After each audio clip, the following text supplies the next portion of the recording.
সাবেক DMP commissioner আসাদুজ্জামানের 10 দিনের remand আবেদন। ভারতে পালানোর সময় সাবেক এমপি ফজলে করিম চৌধুরী আটক। তীব্র লোডশেডিংয়ে বিপর্যস্ত জনজীবন, বিদ্যুৎ খাতে বকেয়া 60,000 কোটি টাকা। পরিস্থিতি স্বাভাবিক করতে জরুরি পদক্ষেপ জানালেন উপদেষ্টা। আশুলিয়ায় আজও বন্ধ ঘোষণা করা হয়েছে অনেক কারখানা। আলোচনা ফলপ্রসূ না হওয়ায় ফিরে যাচ্ছে শ্রমিকরা, সতর্ক আইন শৃঙ্খলা বাহিনী। দেখছিলেন ক্রাউন সিমেন্ট সংবাদ শিরোনাম, এবারে বিস্তারিত। হত্যা মামলায় গ্রেফতার ঢাকা মহানগর পুলিশের সাবেক কমিশনার আসাদুজ্জামান মিয়াকে আদালতে হাজির করে 10 দিনের রিমান্ড চেয়েছে পুলিশ। এর আগে বুধবার রাতে রাজধানীর মহাখালী থেকে ডিএমপির সাবেক এই কমিশনারকে গ্রেপ্তার করা হয়। র্যাবের পক্ষ থেকে জানানো হয়েছে, খিলগাঁও থানার দায়ের করা একটি মামলায় আসাদুজ্জামান মিয়াকে গ্রেপ্তার করা হয়েছে।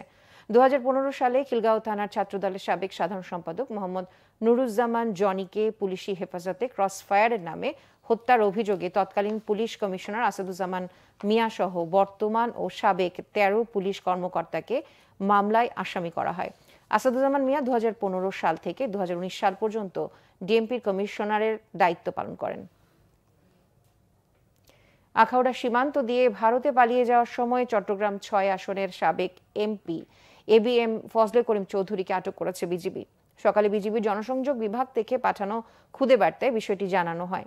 এ বিষয়ে বিজিবির জনসংযোগ কর্মকর্তা মোহাম্মদ শরীফুল ইসলাম জানান, ভারতে পালানোর সময় আখাউড়া গাজীর বাজার থেকে ফজলে করিম চৌধুরীকে আটক করা হয়। ছাত্র জনতার গণ অভ্যুত্থানে গত 5 আগস্ট শেখ হাসিনার সরকার পতনের পর থেকে আত্মগোপনে ছিলেন তিনি। এরই মধ্যে তার বিরুদ্ধে চট্টগ্রাম ও রাউজানে একাধিক মামলা দায়ের করা হচ্ছে। রামপাল বিদ্যুৎ কেন্দ্র বন্ধ, সামিটের এলএনজি সরবরাহ না থাকা এবং জ্বালানি সংকটের কারণে দেশে বেড়েছে লোডশেডিং।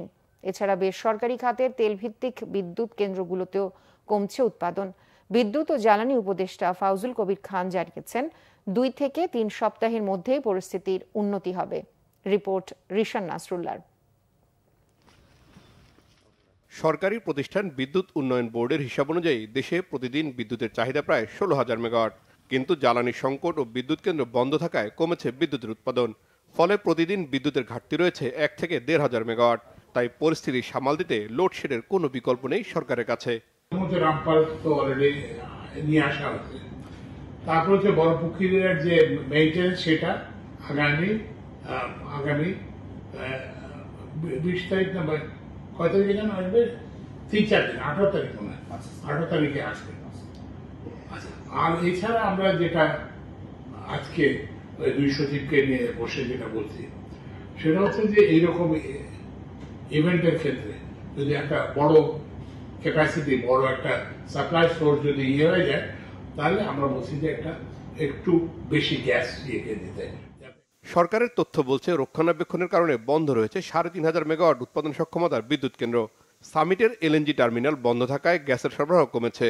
ফলে জ্বালানি সংকটে বন্ধ আছে 6,000 মেগাওয়াট বিদ্যুৎ উৎপাদন। অন্যদিকে গত কয়েকদিন ভারত থেকে বিদ্যুতের আমদানিও কমেছে। যদিও বিদ্যুৎ ও জ্বালানি উপদেষ্টা জানিয়েছেন, চলতি মাসেই পরিস্থিতির উন্নতি হবে।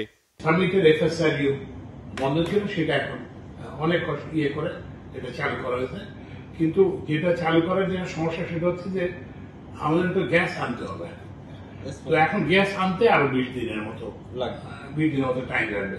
কারণ হচ্ছে যে এখন ওটা যদি ঠিক না হয়, আমি গ্যাস আইনে তো কোথায় দিব, এটা তো রাস্তায় ফেলে দেওয়ার উপায় নেই। তো ওই জন্য আমরা এখন গ্যাসের অর্ডারটা আজকে আমরা দিয়ে দিচ্ছি। তো আজকে দিয়ে দিলে 7-8 দিন ধরে, এই 20 days আরো 500 MMCFD গ্যাস আসবে। এদিকে বিদ্যুৎ খাতে ব্যাপক বকেয়া রয়েছে সরকারের। গেল আওয়ামী লীগ সরকারের সময়ে বিদ্যুৎ ও জ্বালানি কেনার অর্থ পরিশোধ না করায় বিদ্যুৎ খাতে সরকারের বকেয়া প্রায় 1 লাখ কোটি টাকা। রিশান নাসরুল্লাহ, বাংলাভিশন, ঢাকা। লোডশেডিং বেড়েছে সিলেটে। ঘন্টার পর ঘন্টা বিদ্যুৎ না থাকায় অসহ্য গরমে চরম ভোগান্তিতে মানুষ। বিদ্যুৎ বিভাগ বলছে, প্রতিদিন 770 মেগাওয়াট চাহিদার বিপরীতে সরবরাহ হচ্ছে 400 মেগাওয়াট। সিলেট থেকে দীপু সিদ্দিকীর তথ্য ছবিতে ডেস্ক রিপোর্ট। অতিরিক্ত লোডশেডিংয়ে বিপর্যস্ত সিলেটের জনজীবন। চাহিদা অনুযায়ী না পাওয়ায় দিনের 1/3 সময় লোডশেডিং করতে হচ্ছে বিদ্যুৎ বিভাগকে। দিন রাত সমানতালে করা হচ্ছে লোডশেডিং।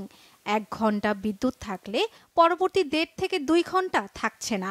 ব্যাহত হচ্ছে স্বাভাবিক জীবনযাত্রা, প্রভাব পড়েছে বিভিন্ন কর্মক্ষেত্রে, বিপাকে শিক্ষার্থীরাও। 1 ঘন্টা দেয় আবার নিয়ে যায়, এইভাবে করে সারাদিন চলছে। আর হচ্ছে যে স্টুডেন্টরাও কনসেন্ট্রেট করতে পারতেছে না। রাত্রে হইলে ঘুমাইতে পারি না, সারাদিন পরিশ্রম করে যায়, দিনেও কারেন্ট থাকে না, রাত্রেও কারেন্ট থাকে না। এটা কোন গরম দিয়ে কারেন্ট নাই, কারেন্ট নিয়ে আরো বিভ্রান্তি। প্রায় ঘন্টা, সোয়া ঘন্টা, 1.5 ঘন্টা, মানে ভোগান্তির শেষ নাই।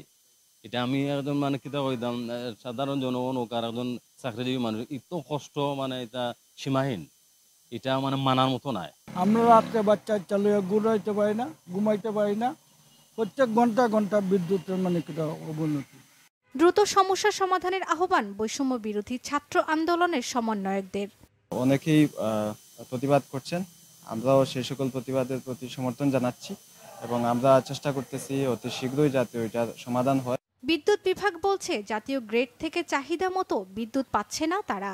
আগে আমাদের 115-20 মেগাওয়াট লোড হলে লোডশেডিং করা লাগতো না, আজকে আমাদের চাহিদা 150-এর উপরে চলে গেছে, যার কারণে চাহিদা এবং উৎপাদনের সমন্বয়, প্রাপ্তির সমন্বয় না থাকায় বরাদ্দ কম পাওয়াতে ইদানিং একটু লোডশেডিংটা বেশি হচ্ছে। এটা সহসাই কেটে যাবে এবং যে বিদ্যুৎ কেন্দ্রগুলো বন্ধ আছে ওগুলো চালু হয়ে গেলে আমাদের সেই লোডশেডিংয়ের পরিমাণটা সহনীয় পর্যায়ে চলে আসবে। অতিরিক্ত লোডশেডিংয়ে ক্ষুব্ধ সিলেটবাসী।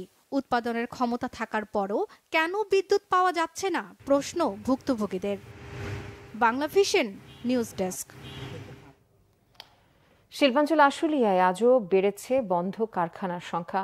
সাধারণ ছুটি ঘোষণা করা হয়েছে আরও বেশ কিছু কারখানায়। শিল্পাঞ্চল পুলিশ 1 এর পুলিশ সুপার সারোয়ার আলম জানান, চলমান অস্থিতিশীল পরিস্থিতির কারণে এখন পর্যন্ত 58টি কারখানা অনির্দিষ্টকালের জন্য বন্ধ এবং বেশ কিছু কারখানায় ছুটি ঘোষণা করেছে মালিকপক্ষ। বাকি কারখানাগুলোতে শান্তিপূর্ণভাবে প্রবেশ করেন শ্রমিকরা। এই ব্যাপারে বন্ধ কারখানার মালিকরা জানান, তাদের শ্রমিকদের সাথে আলোচনা ফলপ্রসূ না হওয়ায় তারা কারখানা বন্ধ রেখে আলোচনা চালিয়ে যাচ্ছেন। আজ নতুন করে বন্ধ হওয়া কারখানাগুলোর সামনে সকালে শ্রমিকরা জড়ো হলেও পরে তারা ফিরে যান। শিল্পাঞ্চলের নিরাপত্তা মোতায়েন রয়েছে যৌথ বাহিনীর বিপুল সংখ্যক সদস্য।